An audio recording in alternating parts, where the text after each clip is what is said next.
Trump administration green card માટે apply કરનારા અમુક લોકો પાસેથી $1 લાખ બોન્ડ લેવાનો પ્લાન બનાવી રહ્યું છે. ધી વોલ સ્ટ્રીટ જર્નલના એક રિપોર્ટમાં આ દાવો કરવામાં આવ્યો છે અને આ અંગેની એક દરખાસ્ત હાલ વિચારણા હેઠળ હોવાનું પણ જણાવાયું છે. જો તેનો અમલ ખરેખર શરૂ થઈ ગયો તો કોન્સ્યુલેટ પ્રોસેસ મારફતે ગ્રીન કાર્ડ માટે અપ્લાય કરનારા કેટલાક ઇમિગ્રન્ટ્સને આ બોન્ડ ભરવો પડી શકે છે. જોકે કોની પાસેથી બોન્ડ લેવામાં આવશે તેના ધારાધોરણો હજુ સુધી નક્કી નથી કરાયા અને નવો નિયમ ક્યારથી લાગુ પડશે તે પણ નક્કી નથી અને સાથે જ દરેક ઇન્ડિવિજ્યુઅલ કેસ અનુસાર બોન્ડની રકમ અલગ અલગ પણ હોઈ શકે છે. અમેરિકાની સરકારે લીગલ ઇમિગ્રેશન પર અનેક પ્રકારના નિયંત્રણો મૂક્યા છે, જેમાં નેચરલાઇઝેશનની ફીમાં કરાયેલા વધારા ઉપરાંત પરમનન્ટ રેસિડેન્સી એટલે કે ગ્રીન કાર્ડ અને નેચરલાઇઝેશનના ધારાધોરણો ખૂબ જ કડક બનાવવાનો સમાવેશ થાય છે. આ ઉપરાંત અમેરિકાની અંદરથી જ એડજસ્ટમેન્ટ ઓફ સ્ટેટસ માટે અપ્લાય કરતા મોટાભાગના લોકોને કોન્સ્યુલર પ્રોસેસ મારફતે જ ગ્રીન કાર્ડ ઇસ્યુ કરાય તેવા પણ નિર્દેશ USCISના અધિકારીઓને હજુ ગયા મહિને જ આપવામાં આવ્યા હતા.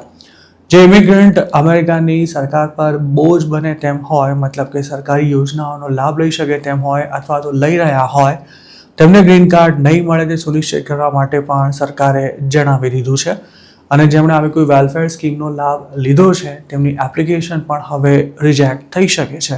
કયા દેશના કેટલા ગ્રીન કાર્ડ હોલ્ડર્સ અમેરિકામાં સરકારી યોજનાઓનો લાભ લે છે તેનો તમામ ડેટા US ગવર્મેન્ટ પાસે છે. જો ગ્રીન કાર્ડ પર બોન્ડ મૂકવામાં આવ્યો તો આવા દેશોના એપ્લિકન્ટને જ બોન્ડ ભરવો પડશે તેવી શક્યતા છે. આ પ્રોગ્રામને આવનારા દિવસોમાં પાયલટ પ્રોજેક્ટ તરીકે ચાલુ કરવામાં આવી શકે છે અને ધીરે ધીરે તેનો વ્યાપ પણ વધારવામાં આવશે. જો એપ્લિકન્ટ બોન્ડ ભરી શકે તેમ ન હોય તો તેના ફેમિલી મેમ્બર્સ પણ તેની ચૂકવણી કરી શકે છે.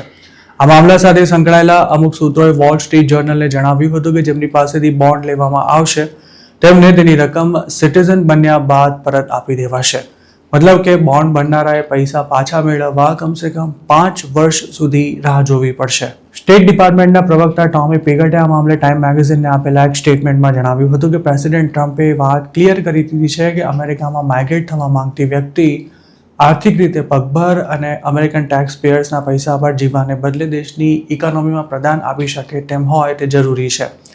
આ જ ઉદ્દેશ સાથે સરકાર પોતાની પોલિસી બનાવી રહી છે, જેના ભાગરૂપે અમુક ઇમિગ્રન્ટ વિઝા હોલ્ડર્સ પાસેથી બોન્ડ લેવામાં આવશે અને તેનાથી એ સુનિશ્ચિત પણ કરાશે કે તેમની પાસે પોતાના ખર્ચા કાઢવા માટે જરૂર પડે ફંડ ઉપલબ્ધ હોય. ટ્રમ્પે પોતાની પહેલી ટર્મ દરમિયાન પણ વિઝા બોન્ડ લાગુ કરવાનો પ્રયાસ કર્યો હતો, જેના હેઠળ અમુક ચોક્કસ દેશોમાંથી આવતા વિઝિટર્સ પાસેથી $5,000 થી $15,000 બોન્ડ લેવાની જોગવાઈ હતી. પણ આ પ્રોગ્રામ ક્યારે અમલમાં નહોતો આવી શક્યો. જો કે સેકન્ડ ટર્મમાં તેઓ અત્યાર સુધી 50 જેટલા દેશો પર વિઝા બોન્ડ મૂકી ચૂક્યા છે, જેમાં ભારતના પાડોશી દેશો નેપાળ, બાંગ્લાદેશ અને ભૂતાનનો પણ સમાવેશ થાય છે.